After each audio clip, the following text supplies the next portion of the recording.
All right, it is always a pleasure for me and Alice to actually. It's interesting in our household, in our lives. The life of Bethany Mandel is actually something that it's part of our week just to talk about what Bethany's up to, whether or not it's the Heroes of Liberty book series, which is for kids, talks about Americans who are to be learned about, who are to be lauded, who are to be emulated. There's very little. I noticed in the Heroes of Liberty book series, there's very little talk of bottom surgeries or gender journeys, Bethany, which is very disappointing. But I'm just Yeah, kidding. there's a lot about the top surgeries though, so we all even Okay, it out. thankfully. But now you've done it, Bethany. You've gone there. Bethany Mandel and Karol Markowicz have written a book called Stolen Youth: How Radicals Are Erasing Innocence and Indoctrinating a Generation. Let me just ask you, Bethany, and I love that you're like this, but why do it to yourself? You were asking for so much trouble. Trying to get myself even. There we go. I'm a glutton for punishment, and so I decided like, I'm not sleeping, so what could I be doing with my time? Oh, let's just write a book that will make me the enemy of the state. Right, exactly. And so Half of what you're referring to, I think, is Tom and I are falling way behind in the competition of how many kids to have. We're only at 4 right now, so we're beat. going to have Oh to man, do I have something. 50% more. I know. We're falling behind, Tom. We have to do something about that. I know.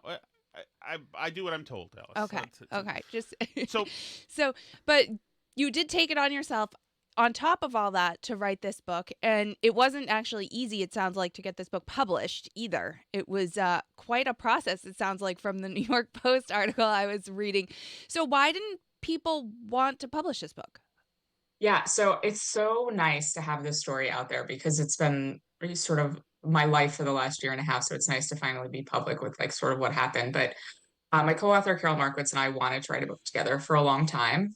And, post COVID, we realized, there is this all fronts war on our children, from schools, from, even at the local zoo, there's all of this climate change alarmism. Like it's inescapable. At the pediatrician's office, if your kid is having mental health concerns and you have to find a therapist who isn't going to try to convince them that the root of all of their insecurities or unhappiness is actually gender confusion. So we saw this problem and we wrote a book proposal and we went to our agent and he said this is awesome and he like really tweaked it and made it amazing.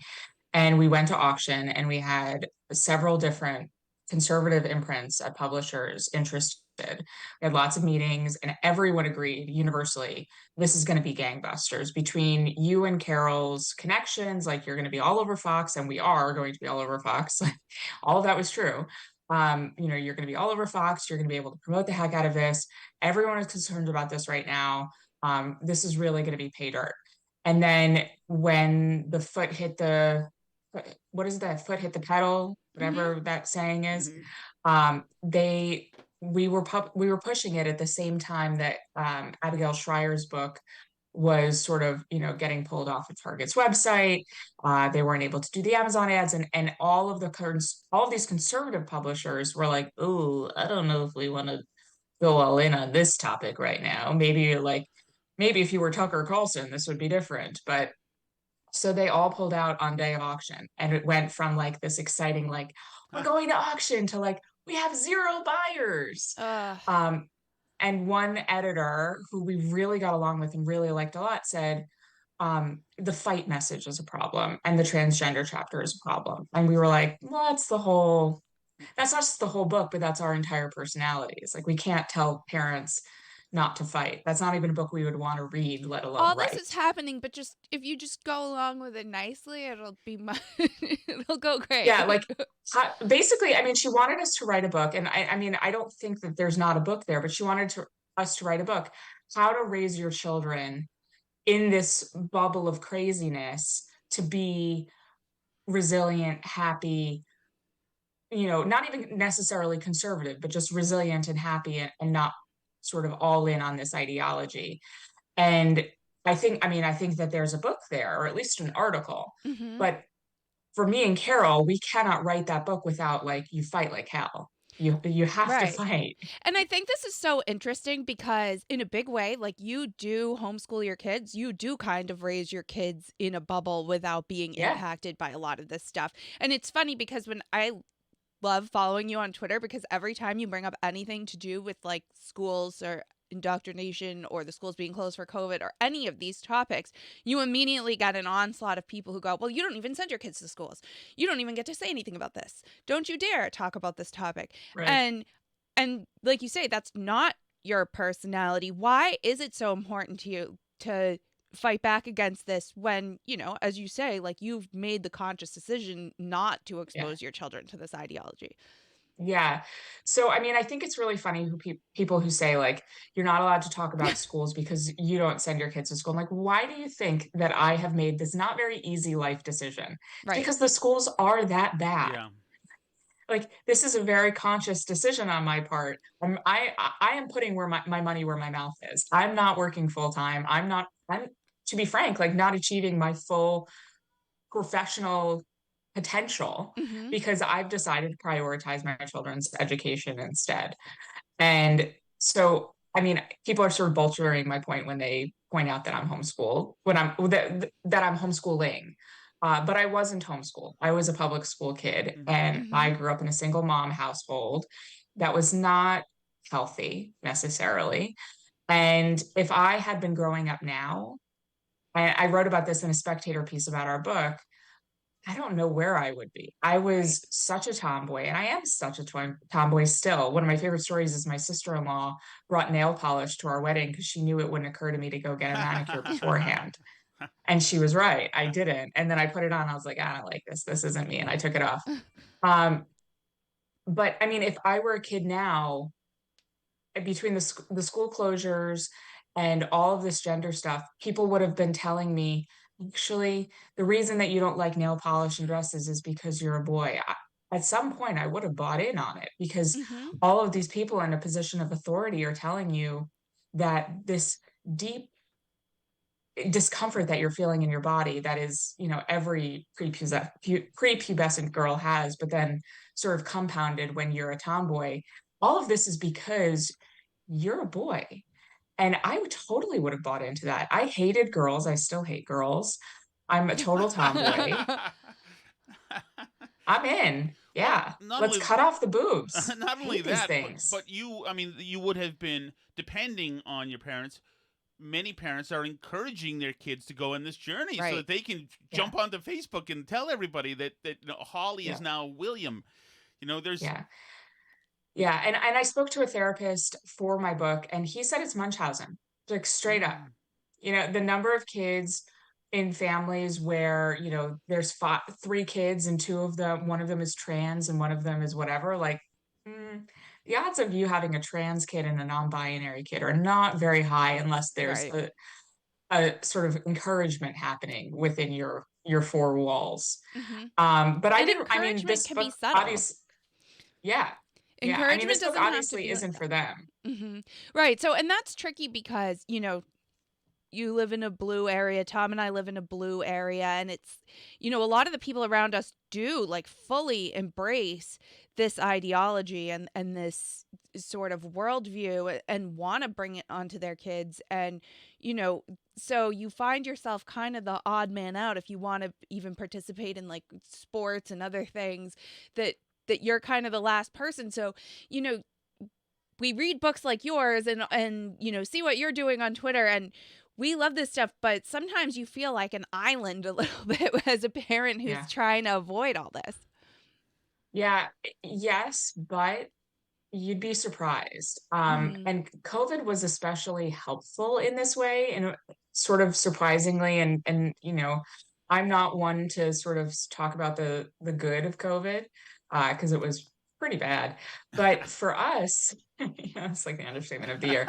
But for us, I mean, it was very easy to identify our friends, the folks who didn't marinate in the alarmism and the fear, and who were, you know, in the beginning, like, we're going to live our lives and we're not going to let ourselves be sort of silenced and kept inside for 2 years and only let our kids play outside in masks, the community that we found of folks who were willing and happy and eager to find playmates for their children in a normal manner, I mean, that's our friend group now. And it was very easy to sort of self-select, like, oh, you're not wearing a mask at a public park, 50 degrees, Mhm. Yeah.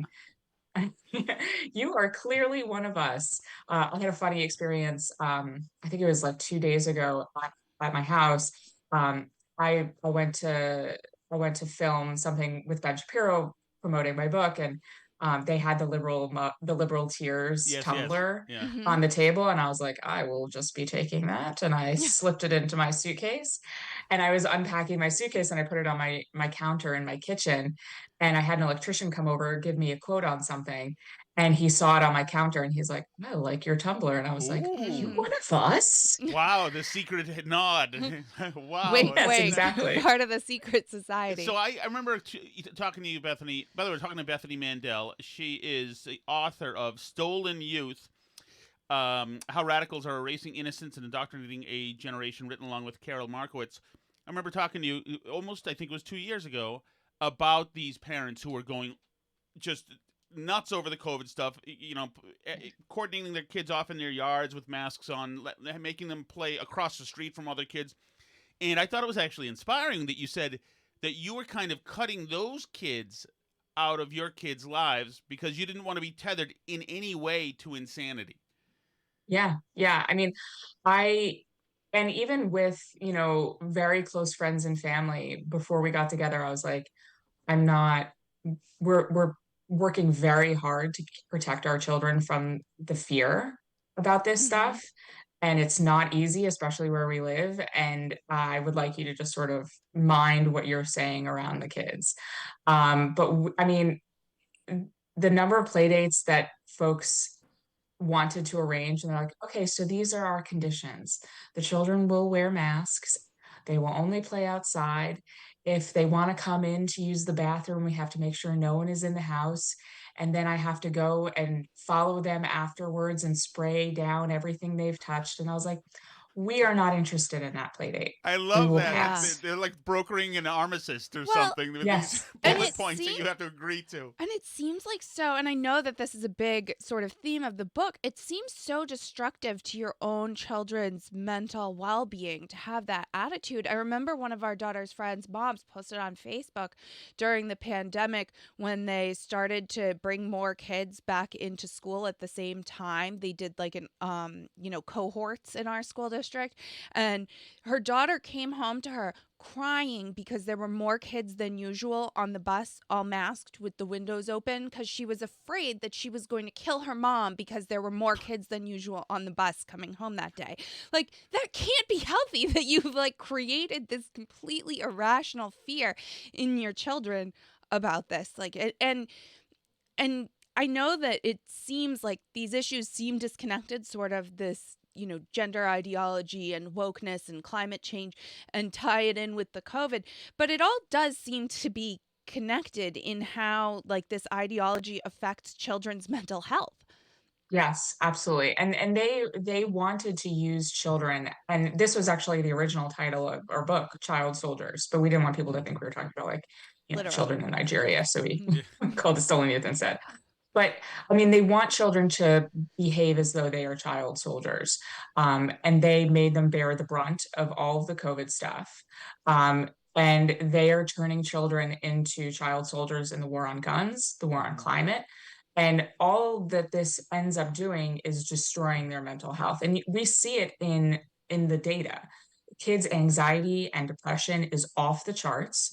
And it's because they're being bombarded with the message that you can kill grandma, that the world is going to end, and you'll probably be shot in the head at school before that anyway. So whatever. Mhm. And then surprise, surprise, children are growing up depressed. And it's like, yes, because you're throwing adult problems at them, and their brains are not developed enough for them to realize that, can I curse here? Sure. Yes. It's bullshit. It's all bullshit. Right. They're feeding them bullshit. And I'm an adult and I can realize it's absolute garbage. But kids don't have those critical thinking skills. Although I think there's a lot of kids over the course of the last 3 years who have really refined their bullshit radar. Oh yeah, I know because mine have. Well, you can't go through life being lied to like this, and eventually you realize that none of the dire predictions come true. I mean, I think that happens to a lot of conservatives too. Like, you notice that first it's global cooling, then it's global warming, and then it's climate change, and then like that there's eventually you start to notice that like none of the stuff actually happens. So you but do you start to notice? I Well, mean, some the people do, second most anyway. powerful woman in Congress for the Democrats is Catherine Clark. You remember she talked our about, former school committee member. right? She talked about how her kid. She knows what it's like to have a kid wake up in the middle of the night and be worried about climate change and not be able to sleep, and when they worry that when the theater goes silent that there's a shooter in the theater, which doesn't even make sense to me, like as if the shooter's going to request that the sound be turned off. And then of course she's got at least one kid who's trans. That same kid, right? actually. Is trans and whatever, etc.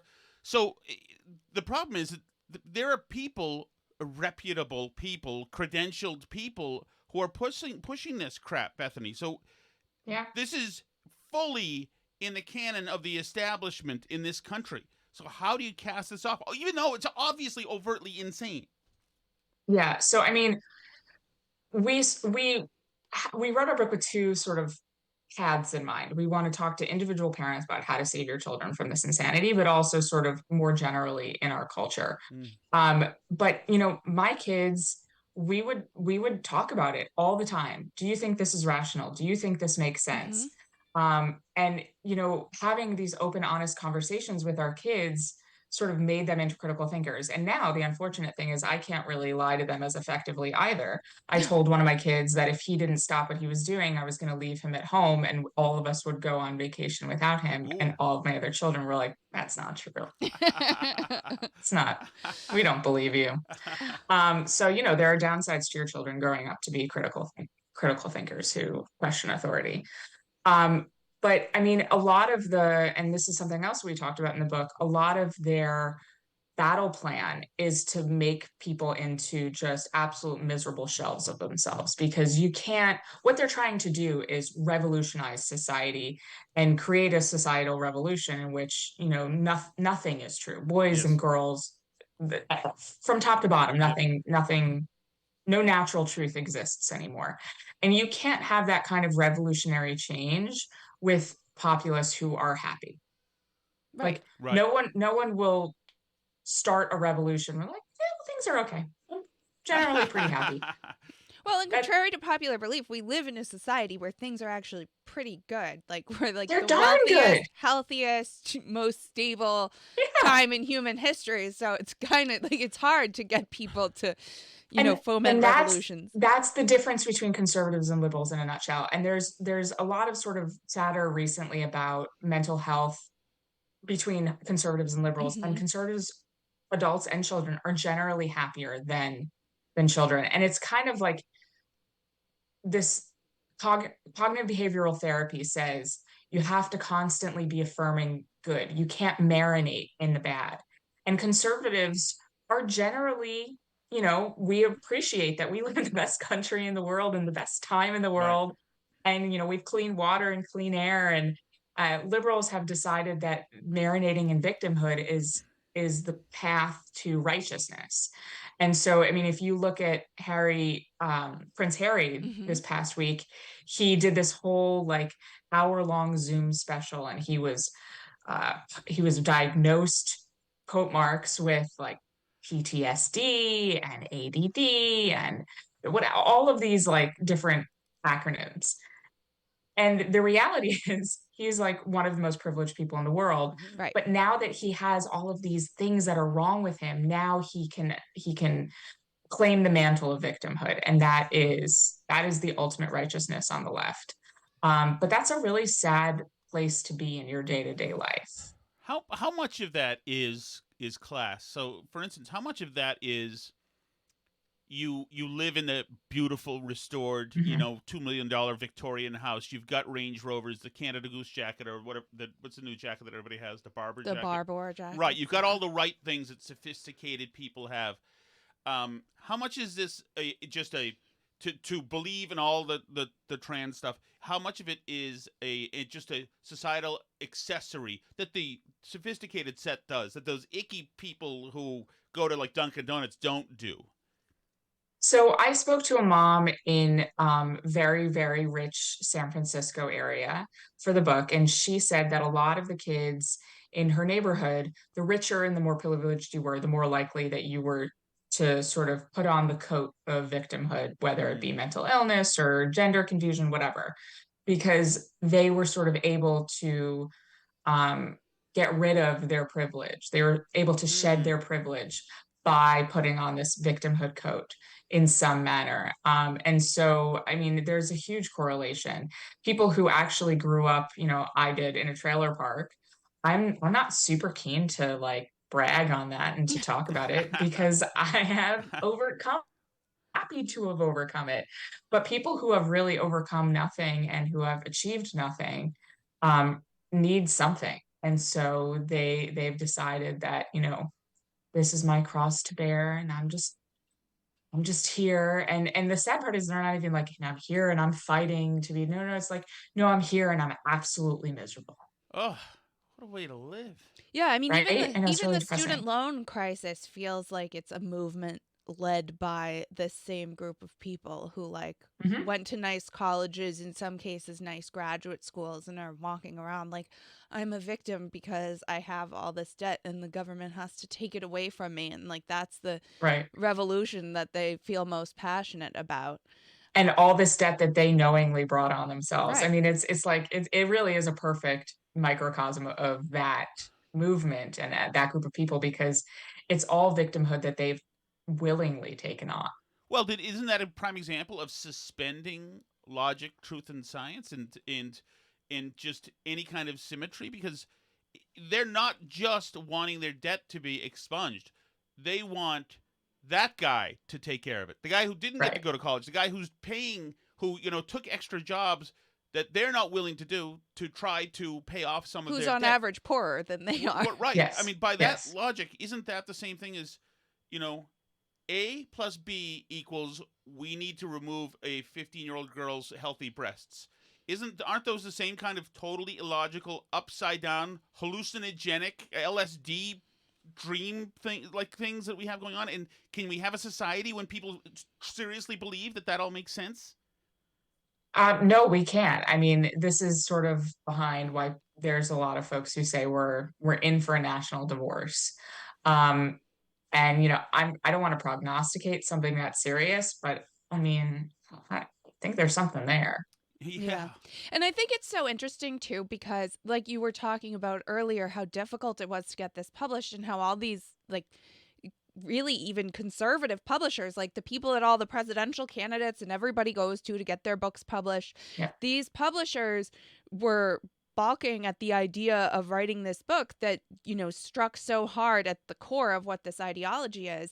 And to me, it just really shows how much kind of, and I don't even like when people talk this way, but like the establishment or like the Yes. elites, how much they want like safe conservatives. Like, we like conservatives, we want to publish your books, but just don't go outside these little lines. Be a nice conservative like Romney. Be a nice conservative like Larry Hogan. I That's was the literally kind just of about to say Larry Hogan. conservatives who can win things. We'll publish their books. They're good. Like, can't you just be one of the nice conservatives that we can get along with? Yeah.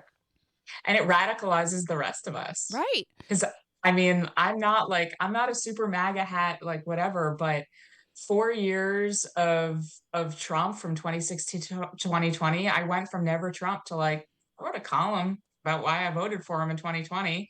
And like, am I super enthusiastic about him in 2024? No. Am I going to vote for him in the primaries? No. But given the choice between him and Larry Hogan, even in the general, I'm gonna go with Trump again. Yeah, big announcement today, by the way, from Larry Hogan. I He know. wants us I all hate to him know so. he's I'm a not running for Maryland resident. president. I hate him so deeply. Well, I mean, I still posited that it could be him versus Trump because just because he's not running for the GOP nomination doesn't mean. Interesting. Oh, I And don't just think I hate him. I Hate get such him. a test pattern in my mind when I think of Larry Hogan. I don't think that he just doesn't have it. He just, well, but she's right that so Marianne Williamson did announce that she is running on the Democrat side, and there are people that think even though she doesn't have a chance, that this could like open the floodgates on the Democrat side. That it could tell people it's safe to get in. You can actually run against Biden, and more people might jump into that race on that side. And we have a governor who's a little like Larry Hogan too, where he's we like, did. we did, yeah. Sorry, he's been replaced now by an actual real progressive, but Same here. he's he's considered like a good conservative. Like he's a Right. conservative that's for everything liberals want, so he can get elected in a blue state. And he had some of the most restrictive COVID policies in our area, even though he's a quote unquote Republican. And we get told all the time, like, oh, if only the National Republican Party could be a little more like Charlie Baker, then things might be going better for the Republican Party right now. And I don't really get it. Like, I don't understand what those people are seeing in the National Party, because like you say, everyone else is so radicalized by all these viewpoints getting, shut down and deleted and removed from polite discourse. Yeah. Thank goodness for places like the Daily Wire that are willing to take a chance on things and be bold and publish things that other places aren't willing to.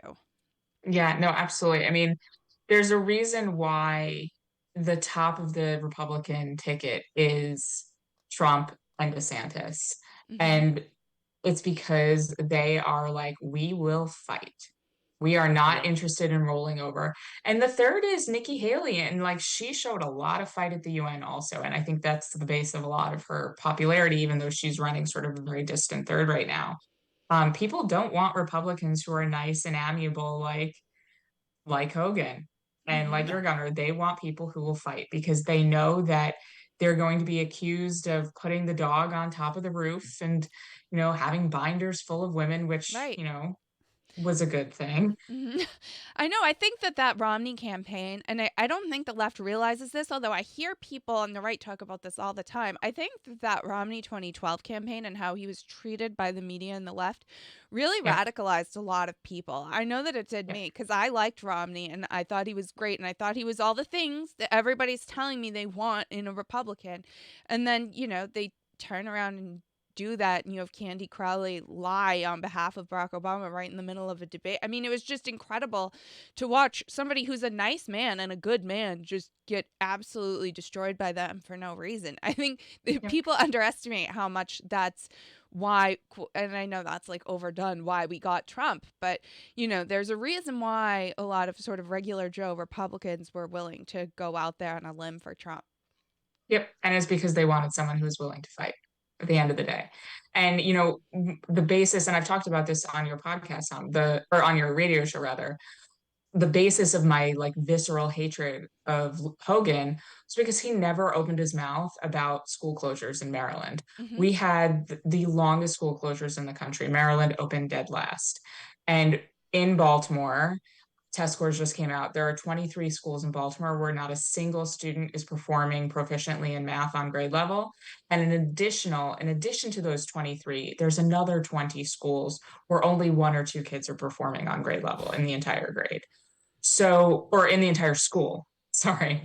So you have 43 schools where basically no one is proficient on grade level in math. Yep. And Larry Hogan, the nicest thing you can say about Larry Hogan was that he had really high approval ratings.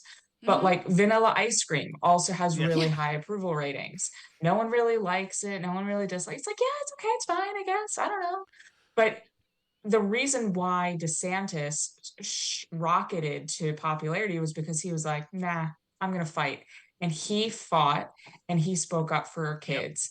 And Larry Hogan did that one time. He exercised his spine one time, and it was for private school kids in the richest county, which is my county. Mm.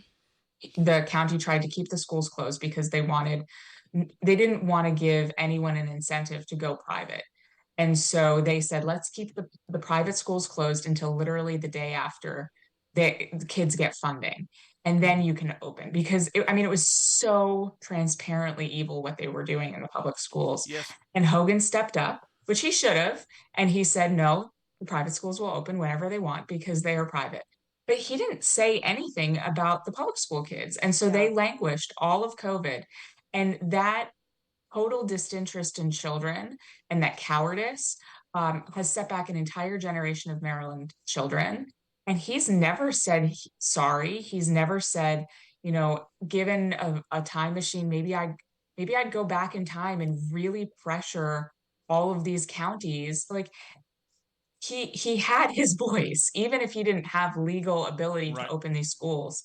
He had a voice and he I know. didn't What use good it. is the approval rating if you don't spend a little Exactly. political capital? Well, right, and that's where we get all of over Connecticut is they close the schools, they close the businesses, and then they dare to say, "Oh my goodness, look what COVID did to the schools and businesses." Mhm. It's like you bastards destroyed a generation, the mental health of a generation of kids, and you're worried about Bethany Mandel having a theme of fighting as something that's going to cause disruption in the country. No, they're provocations going unchecked and they never have to pay a price for any of this stuff. They're worried about problems in the streets. Well, for God's sakes, they're causing this. They're pushing. First of all, they're unpersoning women altogether. Second of all, they're destroying the kids, and then they're saying, "Hey, don't you, Bethany, don't you make any noise, or else you're an insurrectionist." It's like, Yep. Well, right. And even like the talking point that you don't have kids in schools, it's not like they're nicer to people who do have kids in the schools. Tom's covered stories in Connecticut where a mom came to the school board with a complaint about a book that was actually literally read to her literal elementary school child in school by a teacher as part of the actual curriculum. And the school board told her she was a terrorist and a Proud Boy. So, I mean, like, Yep. I I mean, the father in Loudoun County who spoke up about the Mhm. girls' bathrooms, turned out his daughter was literally sexually assaulted. And where's his apology? Where does he go to sign up for his apology about being called a domestic terrorist for daring to object to the fact that his daughter was put in a position that led to her sexual assault? well, not only that, his apology. There was no apology. They had him in handcuffs on the ground, Bethany. I mean, this is Yep. where what we're doing now. This is absolutely craziness. I just, and I hope that your book is a good outlet. And by the way, the book is officially available Tuesday, but you can pre-order right now on Amazon. And I gotta say, I hope that, considering that the other side has lost their minds on this stuff, where there should not be a debate about harming kids, and this, Mhm. the Why are you so obsessed with culture war issues, Tom? Why are you so obsessed with trans kids while they push it? Um, Yes. but We yeah, have been made to care. yeah, and it's always like when there's pushback, they always claim to be the victim of some kind of right-wing thing that's happening. Yep. But I'm definitely going to be reading this book. I'm super excited about it. I'm recommending it to everybody. And I think even if Amazon takes it down, I know that the folks at the Daily Wire are going to make sure that there's a way to continue to get it into people's hands. So it's Yeah. great that people are fighting back against this. She is Bethany Yeah. Mandel. The book is Stolen Youth: How Radicals Are Erasing Innocence and Indoctrinating a Generation. She is our friend. She is a great writer, and I can't wait to read this book. The only concern I have, Bethany, is this: you're ahead 6'4", right, on kids. Mhm. Yes. Alice is. I'm gonna give you an opportunity to catch up, though. I'm just letting you know. Well, my worry is this: I've seen some of your house here, and that looks way too clean for 6 kids. This isn't my house. I'm at my in-laws' house. Oh, Oh, thank okay. God. We feel so much better now. Oh, thank goodness. Okay, Yeah. we Oh, don't no, this is not my house. have- No, I'll send you pictures of my house Oh, when I get please home. do. Please do. It's my therapy. Bethany Mandel, thank you so much. It's always a pleasure. Thank you. See you later. Bye-bye.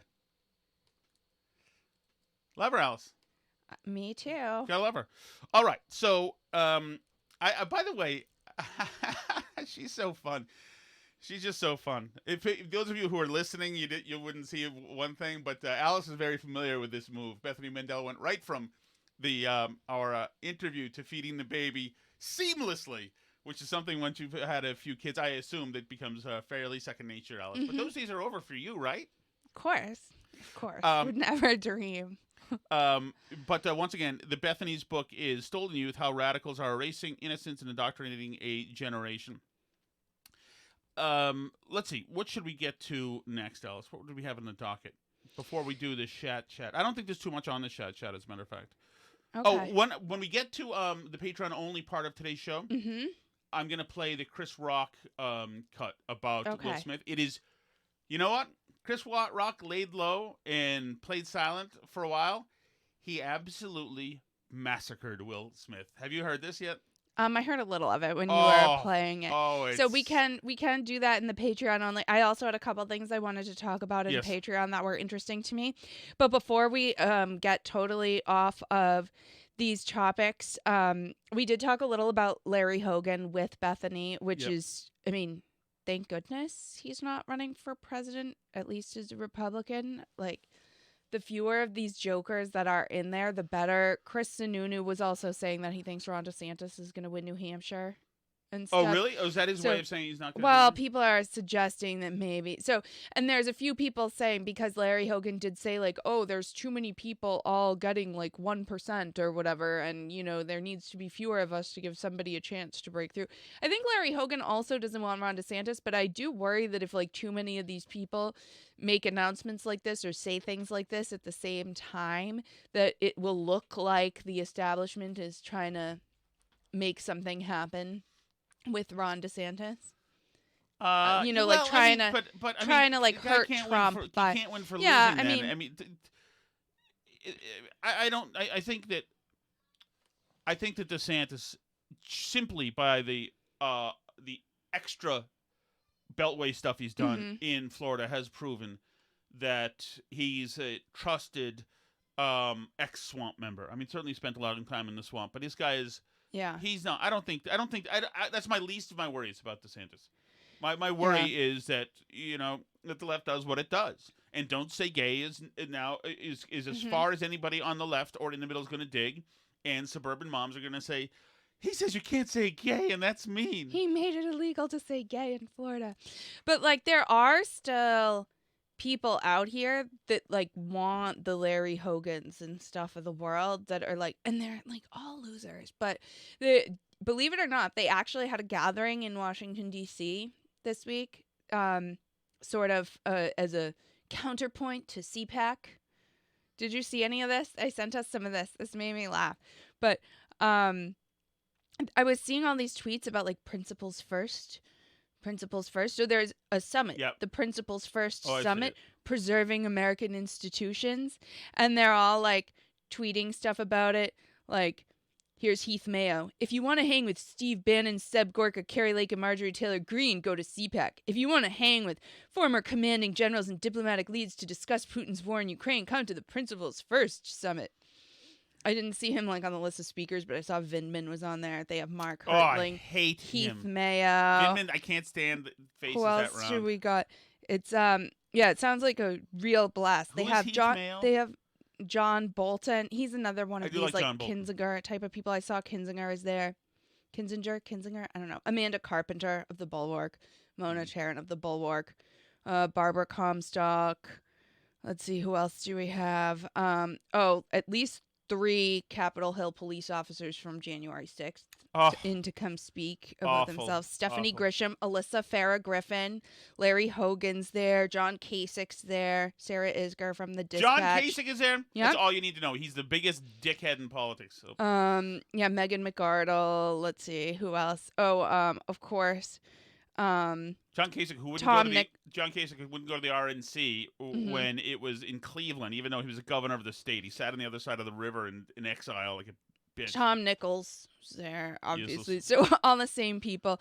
Like Bill Kristol, half the Bulwark is there. It's all the same people, but they're all tweeting stuff about it. Bill Kristol, looking forward to comparing notes and thoughts with many friends and allies at today's Principles First gathering in D.C. And then this dude was tweeting a bunch of pictures. Here's what a room full of principled Americans looks like. And it's all like, by the way, old white people sitting around and looking extremely bored, by the way. I would definitely... Happening now. Principles First Summit. Take that, CPAC.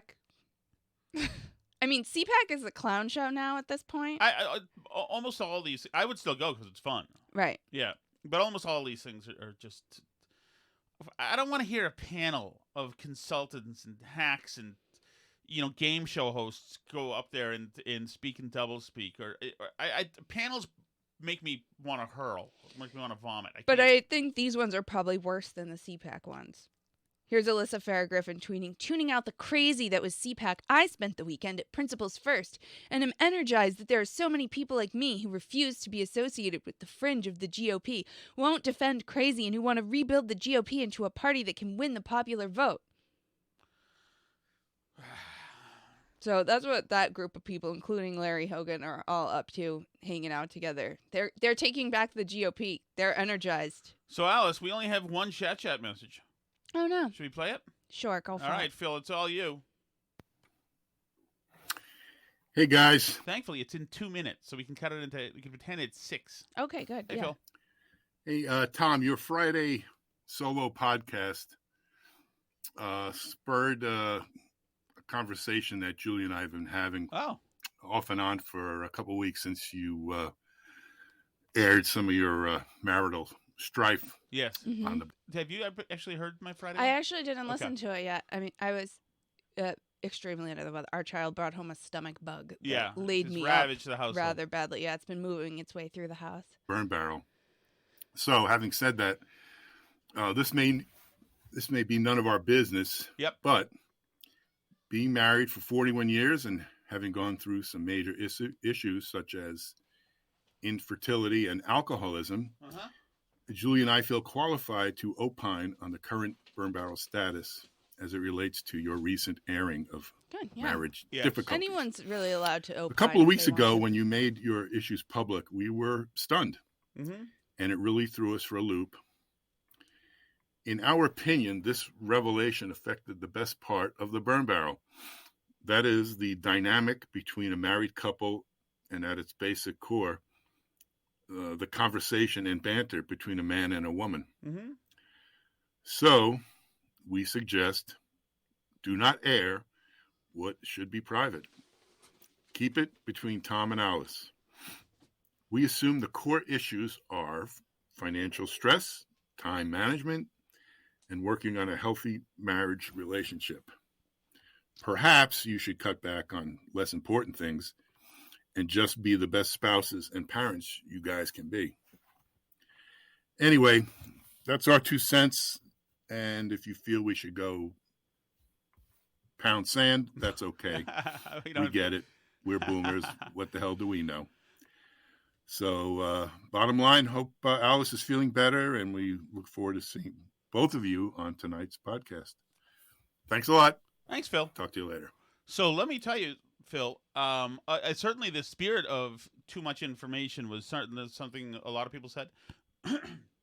But in fact, we have not aired a whole bunch of things. Right. That would be very intriguing, I think, to people. So we air some stuff, and I don't regret anything. I don't regret anything from the past month and a half. Anything that I mean, obviously it was bad behavior, etc., and not healthy behavior, and all this. But I do consider this podcast a repository for, at least on a personal level, where my mind is, where issues are, where both personal and political, cultural, etc. And so I want it to be something. When I was younger, I always thought I should have kept a diary just to understand where things went crazy as I was a younger kid and a teen, whatever thing. Oh, I should have. Well, I'm kind of doing that now, and this is what this is. So no, there's a bunch of stuff that we haven't aired. And yeah, we have all of those issues as well. And we fought last night, and then came to a nice resolution after it as well. So we do that. Alice and I generally fighters and apologizers. Yeah. And honestly, one of the biggest positive things in our relationship is doing the podcast. And one of the things that makes us come together and puts us in a good mood. Well, yes, and also it's also,